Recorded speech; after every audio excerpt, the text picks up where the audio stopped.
വചനയാത്ര സംഖ്യ 31 അധ്യായം. മിദിയാനെ നശിപ്പിക്കുന്നു. കർത്താവ് മോശയോട് അരുളിച്ചെയ്തു, ഇസ്രായേൽ ജനത്തിനു വേണ്ടി മിദിയാൻകാരോട് പ്രതികാരം ചെയ്യുക. അതിനുശേഷം നീ നിന്റെ പിതാക്കന്മാരോട് ചേരും.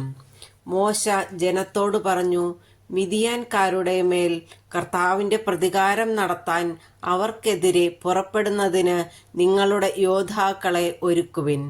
ഇസ്രായേലിലെ ഓരോ ഗോത്രത്തിലും നിന്ന് 1000 പേരെ വീതം യുദ്ധത്തിന് അയക്കണം. അങ്ങനെ ഇസ്രായേല്യ സഹസ്രങ്ങളിൽ നിന്ന് ഓരോ ഗോത്രത്തിലും നിന്ന് 1000 പേർ വീതം 12000 പേരെ യുദ്ധത്തിന് വേർതിരിച്ചു. മോശ ഓരോ ഗോത്രത്തിലും നിന്ന് 1000 പേർ വീതമുള്ള അവരെ പുരോഹിതനായ എലയാസറിന്റെ മകൻ ഫിനെഹാസിനോടൊപ്പം യുദ്ധത്തിനയച്ചു. ഫിനെഹാസ് വിശുദ്ധ മന്ദിരത്തിലെ ഉപകരണങ്ങളും സൂചനാ കാഹളങ്ങളും വഹിച്ചിരുന്നു. കർത്താവ് മോശയോട് കൽപ്പിച്ചതുപോലെ അവർ മിദിയാൻകാരോട് യുദ്ധം ചെയ്ത് പുരുഷന്മാരെയെല്ലാം കൊന്നൊടുക്കി. അവർ യുദ്ധത്തിൽ വധിച്ചവരുടെ കൂട്ടത്തിൽ ഏവി, രേഖൈം, സൂർ, ഹൂർ, റേബ എന്നീ 5 മിദിയാൻ രാജാക്കന്മാരും ഉണ്ടായിരുന്നു.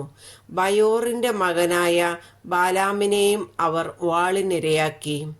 ഇസ്രായേല്യർ മിദിയാൻ സ്ത്രീകളെയും കുഞ്ഞുങ്ങളെയും തടവുകാരാക്കി. കന്നുകാലികളെയും ആട്ടിൻപറ്റങ്ങളെയും സമ്പത്തൊക്കെയും കൊള്ളവസ്തുവായി എടുത്തു.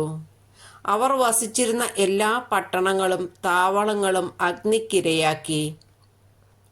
കൊള്ളവസ്തുക്കളും മനുഷ്യരും മൃഗങ്ങളുമടങ്ങിയ എല്ലാ കവർച്ച മുതലും അവർ എടുത്തു. പിന്നീട് തടവുകാരെ കൊള്ളവസ്തുക്കളോടൊപ്പം ജെറീക്കോയുടെ എതിർവശത്ത് ജോർദാനരികെയുള്ള മോവാബ് സമതലത്തിലെ പാളയത്തിലേക്ക് മോശയുടെയും പുരോഹിതനായ എലയാസറിന്റെയും ഇസ്രായേൽ സമൂഹത്തിന്റെയും അടുക്കലേക്ക് കൊണ്ടുവന്നു. മോശയും പുരോഹിതൻ എലയാസറും സമൂഹ നേതാക്കളും അവരെ എതിരേൽക്കാൻ പാളയത്തിന് പുറത്തേക്ക് ചെന്നു. മോശ യുദ്ധം കഴിഞ്ഞു വന്ന സഹസ്രാധിപന്മാരും ശതാധിപന്മാരുമായ പടത്തലവന്മാരോട് കോപിച്ചു. അവൻ പറഞ്ഞു, നിങ്ങൾ സ്ത്രീകളെയെല്ലാം ജീവനോടെ വച്ചിരിക്കുന്നുവോ? ഇവരാണ് ബാലാമിന്റെ ഉപദേശപ്രകാരം പെയോറിലെ സംഭവത്തിൽ ഇസ്രായേല്യരെ കർത്താവിനെതിരെ തെറ്റു ചെയ്യാൻ പ്രേരിപ്പിച്ചത്. അന്ന് കർത്താവിന്റെ സമൂഹത്തിൽ മഹാമാരി ഉണ്ടായി. അതിനാൽ സകല ആൺകുഞ്ഞുങ്ങളെയും പുരുഷനെ അറിഞ്ഞ സ്ത്രീകളെയും വധിക്കുക. എന്നാൽ പുരുഷനെ അറിഞ്ഞിട്ടില്ലാത്ത പെൺകുട്ടികളെ നിങ്ങൾക്കായി ജീവനോടെ സൂക്ഷിച്ചു കൊള്ളുക. നിങ്ങൾ 7 ദിവസം പാളയത്തിന് പുറത്ത് താമസിക്കണം. ആരെയെങ്കിലും കൊന്നവനും കൊല്ലപ്പെട്ട ആരെയെങ്കിലും തൊട്ടവനും ആയി നിങ്ങളിലുള്ളവരെല്ലാം 3-ാം ദിവസവും 7-ാം ദിവസവും തങ്ങളെ തന്നെയും തങ്ങളുടെ തടവുകാരെയും ശുദ്ധീകരിക്കണം. വസ്ത്രങ്ങളും തോൽ, കോലാട്ടിൻ രോമം, തടി ഇവ കൊണ്ട് നിർമ്മിച്ച സകല വസ്തുക്കളും ശുദ്ധീകരിക്കണം. പുരോഹിതനായ എലയാസർ യുദ്ധത്തിനു പോയിരുന്ന യോദ്ധാക്കളോട് പറഞ്ഞു, കർത്താവ് മോശയോട് കൽപ്പിച്ച നിയമം ഇതാണ്. സ്വർണം, വെള്ളി, ഓട്, ഇരുമ്പ്, തകരം, ഈയം മുതലായ തീയിൽ നശിച്ചു പോകാത്ത സാധനമൊക്കെയും അഗ്നിശുദ്ധി വരുത്തണം. പിന്നീട് ശുദ്ധീകരണ ജലം കൊണ്ട് ശുദ്ധീകരിക്കണം. തീയിൽ നശിക്കുന്നവ വെള്ളത്തിൽ മുക്കി ശുദ്ധീകരിക്കണം. 7-ാം ദിവസം നിങ്ങൾ വസ്ത്രമലക്കണം. അപ്പോൾ നിങ്ങൾ ശുദ്ധരാകും.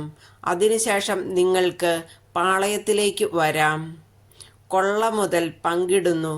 കർത്താവ് മോശയോട് അരുളിച്ചെയ്തു, ഇനിയും നീയും പുരോഹിതനായ എലയാസറും സമൂഹത്തിലെ ഗോത്ര നേതാക്കളും കൂടി കൊള്ളയായി പിടിക്കപ്പെട്ട മനുഷ്യരുടെയും മൃഗങ്ങളുടെയും കണക്കെടുത്ത് അവയെ യുദ്ധത്തിനു പോയ യോദ്ധാക്കൾക്കും സമൂഹത്തിനുമായി 2ആയി ഭാഗിക്കുക.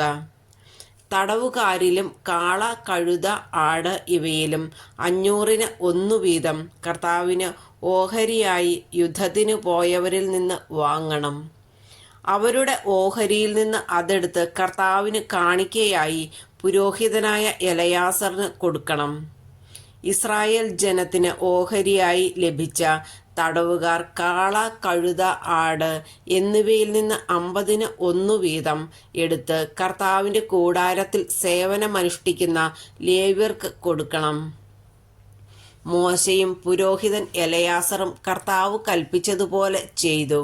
യോദ്ധാക്കൾ കൈവശപ്പെടുത്തിയ കൊള്ളമുതലിൽ അവശേഷിക്കുന്നവ ഇവയാണ്: 6,70,500 ആടുകൾ, 70,000 കാളകൾ, 61,000 കഴുതകൾ, പുരുഷനെ അറിയാത്ത 30,000 സ്ത്രീകൾ.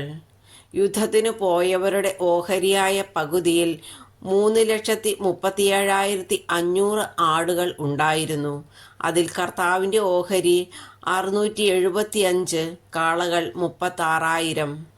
അതിൽ കർത്താവിൻ്റെ ഓഹരി 72, കഴുതകൾ 30,500. അതിൽ കർത്താവിൻ്റെ ഓഹരി 61. തടവുകാർ 16,000. അതിൽ കർത്താവിൻ്റെ ഓഹരി 32. കർത്താവ് കൽപ്പിച്ചതുപോലെ അവിടുത്തേക്ക് കാഴ്ച സമർപ്പിക്കുവാനുള്ള ഓഹരി മോശ പുരോഹിതനായ എലയാസറിന് കൊടുത്തു. യുദ്ധത്തിന് പോയവരുടെ ഓഹരിയിൽ പെടാതെ ഇസ്രായേൽ ജനത്തിനുള്ള ഓഹരിയായി മോശ മാറ്റിവച്ചവ പകുതിയിൽ 3,37,500 ആടുകളും 36,000 കാളകളും 30,500 കഴുതകളും 16,000 തടവുകാരും ഉണ്ടായിരുന്നു. ഇസ്രായേൽ ജനത്തിനുള്ള ഓഹരിയിൽ നിന്ന് തടവുകാരെയും മൃഗങ്ങളെയും 50 1 വീതം കർത്താവ് കൽപ്പിച്ചതുപോലെ മോശ അവിടുത്തെ കൂടാരത്തിൽ സേവനമനുഷ്ഠിക്കുന്ന ലേവ്യർക്ക് കൊടുത്തു. പിന്നീട് സൈന്യ സഹസ്രങ്ങളുടെ നായകന്മാരായിരുന്ന സഹസ്രാധിപന്മാരും ശതാധിപന്മാരും മോശയുടെ അടുക്കൽ വന്നു. അവർ അവനോട് പറഞ്ഞു: നിന്റെ ദാസരായ ഞങ്ങൾ ഞങ്ങളുടെ കീഴിലുള്ള യോദ്ധാക്കളെ എണ്ണി നോക്കി, ഒരാളും നഷ്ടപ്പെട്ടിട്ടില്ല. ഓരോരുത്തർക്കും കിട്ടിയ സ്വർണം കൊണ്ടുള്ള തോൾവള, കൈവള, മുദ്രമോതിരം, കർണാഭരണം, മാല എന്നിവ പാപപരിഹാരത്തിന് കർത്താവിന് കാഴ്ചയായി കൊണ്ടുവന്നിരിക്കുന്നു. മോശയും പുരോഹിതൻ എലയാസറും അവരിൽ നിന്ന് സ്വർണ്ണാഭരണങ്ങൾ സ്വീകരിച്ചു.